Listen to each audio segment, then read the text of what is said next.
The characters in our scene are Kelly, Delilah, and Gnomes.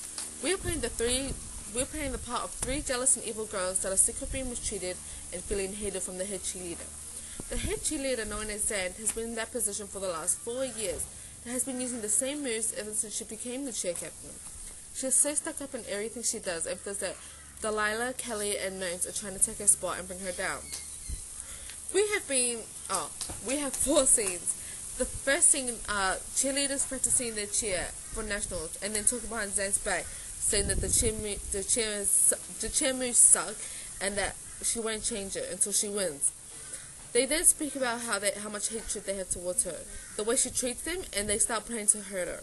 The second scene is the planning of what they're going to do to Zan to hurt her and why they think she deserves it.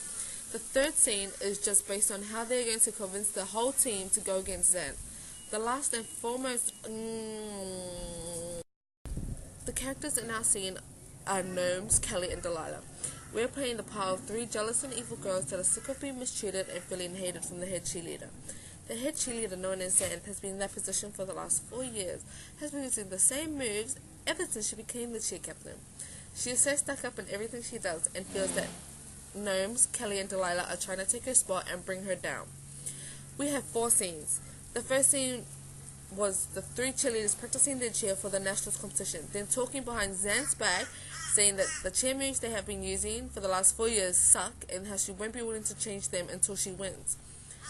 They then speak about the hatred they have towards her, the way she treats them, and then they start planning to hurt her. The second scene is the planning of what they're going to do to Zan and hurt her, and why they think she deserves it. The third scene is just based on how they're going to convince the rest of the team to go against Zan. And the last and foremost scene is the 3 leaders get what they want, but the cheer group did not go along with them, forcing them to cancel their last evil plan and having to start again. Reasons why we chose this team were because we were so used to working with each other and hoping that our individual personalities would come out. This was a real challenge for all of us. Due to never working together and being best friends, we were glad that our personal personalities didn't come the better of us and we completed this assignment on time and exactly how we planned it. We wanted to emphasize the scene so that the teenagers younger than us could understand the way witches worked and how they made a difference in the scene. We changed the language to our generation because it would be easier for the young adults to understand and know what we were talking about. In our generations, today, witches don't exist. They don't exist like back in the olden times.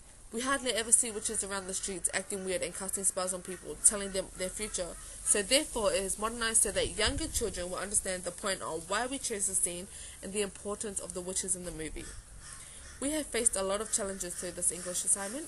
We learned that working in a group with 2 people or more, we had to make sure we all understood everything, where each of us were coming from, make sure that we all had a say in this assignment, and we understood the whole criteria of the assignment.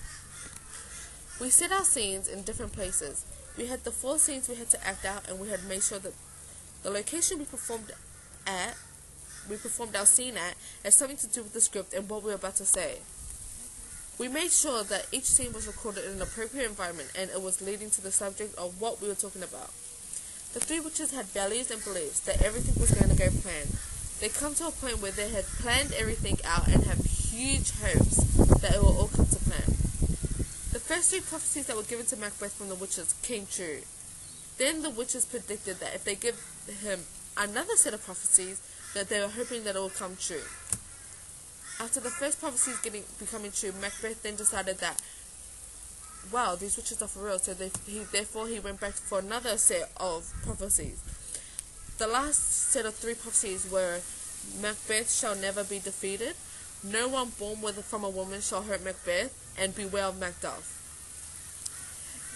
Now, knowing that the first 3 prophecies came true from the witches, Macbeth has now trusted the 3 witches, and they're closer than he ever thought they would have been. After Macbeth met the witches for the first time and listened to the first set of prophecies, he had become a different person after encouraged by his wife, Lady Macbeth. As Macbeth then goes to the witches and asks for another set of prophecies, you can see the changes in his attitudes and beliefs and actions. If the 3 witches did not intervene in Macbeth's lives, Macbeth would not have gone and killed Duncan, and the ending of the movie would have been majorly different, and it would have not turned out as dramatic. The story is basically about a hero that has been acknowledged acknowledged by the good that he has done, and he has been distracted by three evil witches that have caused his character to look weak and improved.